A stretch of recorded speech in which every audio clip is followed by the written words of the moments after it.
A very good evening. Welcome to Prime TV News on Friday, the 18th of January, with me, Iftia Abdul Qadir. A look at your headlines first. Five-year plan has been inked between Sri Lanka and the International Rice Research Institute. An extent of land of the International Rice Research Institute has been named after the Sri Lankan president. The Prime Minister's biography has been translated into Chinese. Cash incentives are offered for those who provide information on illegal firearms. Granting of 1 million land deeds will be expeditiously completed. And on news overseas, top North Korean official is in Washington to discuss the second US-North Korean summit.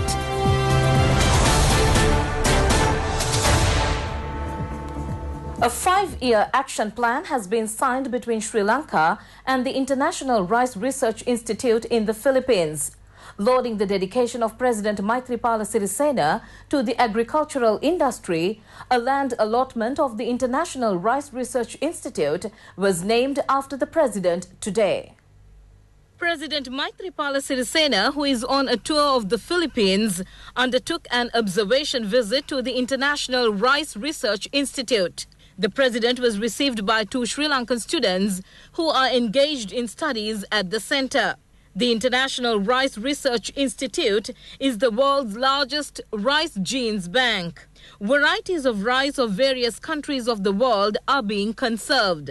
This research institute releases genes for all countries that resist environmental changes and also rice varieties resistant to pests. The president was briefed on activities in this respect and crop management. The president also observed seeds unique to Sri Lanka placed at the institute. The manner in which seeds are planted using drone technology was also displayed before the president. The inking of the five-year action plan between Sri Lanka and the International Rice Research Institute is considered as another significant task of the tour of President Maithripala Sirisena of the Philippines. The related agreement has been signed with respect to the implementation of the national plan to make Sri Lanka self-sufficient in rice. The aim is to meet the related targets and minimizing the impact on the climatic changes. Representatives of the two countries signed the agreement in the presence of Dr. Matthew Morrell, Director General of the International Rice Research Institute. Lauding the dedication of President Maithripala Sirisena to the agricultural industry, the land allotment of the International Rice Research Institute was named after the president. A plaque in this respect was unveiled by the president. Thereafter, the president had discussions with Dr. Matthew Morrell, the Director General of the Institute. He appreciated the dedication of the president on behalf of the agricultural industry. Your Excellency, President of the Democratic Socialist Republic of Sri Lanka, Maithripala Sirisena, great privilege to welcome you back to Erie, noting that this is in fact your fourth visit to Erie since 1996, and your last visit was in 2008. It's really inspiring to see a national leader who has such a commitment to agriculture, such a background in agriculture, and we know that you carry the interests of farmers and rural communities everywhere with you. It also gives us pride to show you the more significant transformation Erie has had since your last visit, with numerous new technologies coming into our work and really foretelling the future of the rice sector. We recognize, Mr. President, that you have emphasized the role of an agriculture-based economy, food self-sufficiency for Sri Lanka. There are significant opportunities for Sri Lanka's agriculture sector to improve the sector's productivity, create jobs and increase the export potential of Sri Lanka's rice. And we're very grateful to be considered as a key partner in taking your sector forward. We have built our research agenda around three goals: to innovate, to catalyse and to transform. Still in the Philippines, President Maithripala Sirisena has said that another special program will be implemented to further strengthen the process of the narcotics racket, which is a serious challenge to the country. Addressing the Sri Lankan community in the Philippines, the president pointed out it would be effective from January. President Maithripala Sirisena, who is visiting the Philippines at the invitation of the president of that country, met the Sri Lankan community living in the Philippines in Manila yesterday. Among those who joined in the meeting include students pursuing higher education and professionals. They presented their problems to the president. The president emphasized that he would take several measures on behalf of the welfare of Sri Lankans living in the Philippines. Problems related to students pursuing higher education and visas were presented. The president instructed them to direct all these issues to the Sri Lankan ambassador in the Philippines. The president stressed that action will be taken to sort out all these issues after discussions with the Philippines government. The president lauded the dedication of the Philippines president and the government against the drug racket. Drug trafficking is also a serious challenge to Sri Lanka. The president apprised the Sri Lankans living in the Philippines of a broad program that is in place to crack down the menace. The president also took the initiative of bilateral agreements reached by Sri Lanka and the Philippines during this tour. The president further emphasized that he would be dedicated to successfully implementing them. The biography of Prime Minister Ranil Wickremesinghe has been translated into Chinese. Authored by Sampath Bandara, the Chinese translation was presented to the Prime Minister today. The biography of Prime Minister Ranil Wickremesinghe has been translated into the Chinese language by Professor Chang Yu and Professor Yinshi Shang. It has been published by the Yanxi Press at China's book publishing and promotional company and published by Sarasavi Publishers in Sri Lanka. This is the first time that a reader's biography of a Sri Lankan head of government is being sent to Chinese readers. Following the presentation of the book to the Prime Minister, the spokeswoman of the Chinese Publishing and Promotional Institution, Mrs. Ai Wei, said that the book is being brought to the public by its outlets and libraries all over the country. Discussions were also held with the China Book Publishing and Promotional Organization and the Sri Lanka Book Publishers Association on the compilation of Chinese encyclopedia. By now, the relevant Chinese company, in collaboration with India, compiled an Indo-China encyclopedia. Discussions will be held between academics and professionals on the Sri Lanka-China encyclopedia. Proprietor of Sarasavi Publishers, H.D. Premasiri, said that these talks are scheduled to be held tomorrow and the day after. On to a headline-making story. The police department has decided to provide special cash awards to police officers who seized illegal firearms and informants. A special operation is now in place to seize illegal firearms. This operation is being carried out for a period of 3 months from the 1st of January to the 31st of March on the instructions of the Inspector General of Police.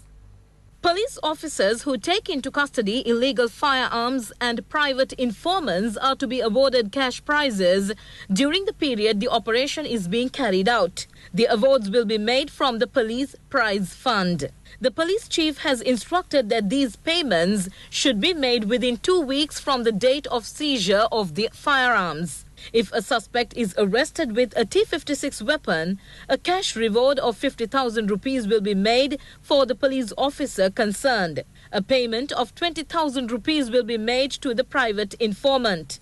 If a firearm is seized without a suspect, an award of 10,000 rupees will be made to the police officer concerned, while the private informant will be given 5,000 rupees. The police officer who arrests a suspect with an automatic foreign firearm with no specific mention of the country being made. The cash reward will be 60,000 rupees, while the personal spy will be offered 25,000 rupees. The officer who seizes such a weapon without a suspect will be given 15,000 rupees, while the personal spy will be offered 7,500 rupees. Arrangements have also been made to make cash awards for the seizure of ammunition gun, a pistol, a revolver, a foreign-produced non-automatic firearms, and any locally produced gun. Minister Gayantha Karunatilaka has said that as pledged, the program of granting 1 million land deeds will be expeditiously completed.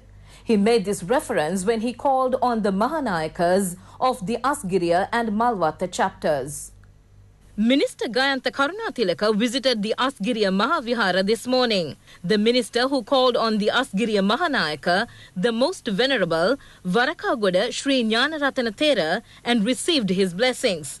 Thereafter, he visited the Sri Dalada Maligava and worshipped the sacred tooth relics. At the Malwata Mahavihara, the minister called on the Malwata Mahanayaka, the most venerable, Tibbatuave Sri Sumangala Thera, and received his blessings. Minister Gayantha Karunatilaka said that the Mahanayaka Theras expressed their gratitude to the government for the initiatives taken to expedite the granting of the deeds to several places of worship. 500 deeds are also to be provided to many viharas in the future. He said that he also took the initiative of apprising the Mahanayakas of expediting the process of granting these deeds to the viharas. Still on local news, opposition leader Mahinda Rajapaksa has said that action will be taken to sort out issues of all the people in the north and the south. He made this reference beginning his official duties at the opposition leader's office. Mahinda Rajapaksa assumed his duties this morning amidst multi-religious observances. A group of opposition parliamentarians joined in this occasion. Expressing his views on the occasion, Mahinda Rajapaksa said that after 4 years, they have been able to open the opposition leader's office to the entire country. Hitherto, it was limited to problems of a particular area. Mahinda Rajapaksa said that they are now able to mediate actively in the problems of the Sinhala, Tamil and Muslim communities. Fairly colder nights and mornings are expected over most parts of the island during the next few days. According to the Department of Meteorology, there is a possibility for ground frost at some places in Nuwara Eliya district during the early hours of the morning. The Met Department said that mainly fair weather will prevail over the island. The Met Department forecasts that mainly fair weather will prevail in the sea areas around the island. Winds will be northeasterly and the wind speed will be 30 to 40 kilometers per hour in the sea areas around the island. The sea areas off the coast extending from Mannar to Balapitia via Puttalam and Colombo, and the sea area off the coast extending from Matara to Trincomalee via Batticaloa can be rough at times, as the wind speed can increase up to 50 to 55 kilometers per hour at times. Naval and fishing communities are warned to be vigilant in this regard. The case filed against former Minister Kumara Velgama was taken up for hearing today. Kumara Velgama is accused of illegally appointing a vice chairman to the Sri Lanka Transport Board while serving as Transport Minister in 2010 and causing a loss of 3.2 million rupees to the government. The lawsuit in this respect was taken up for hearing in the Colombo Chief Magistrates Court today. The magistrate gave dates to the complainant's party to file contradictions against the preliminary objections presented by the defense party. The case is due to be taken up for hearing again on the 22nd of February. There were obstructions to the movement of traffic following a fallen tree at the Hevagama area in Kaduwela along the Colombo-Avisavela main road. It was a boat tree by the side of the road that had fallen. A woman who was travelling on a motorbike suffered critical injuries after the tree had fallen on the bike. The injured woman has been hospitalized. Residents said that a decay existed in the boundary for a long period. The road was brought to a normal situation following the mediation of the Navagamur police. Several shops in the Kilinochchi public market were gutted down in a fire last night. A fire brigade unit with the assistance of the residents succeeded in preventing the fire spreading. Goods in the shops were devastated in the fire. The cause of the fire is not yet known. The fire has been extinguished. The Kilinochchi police are pursuing further investigations. Business news is up next.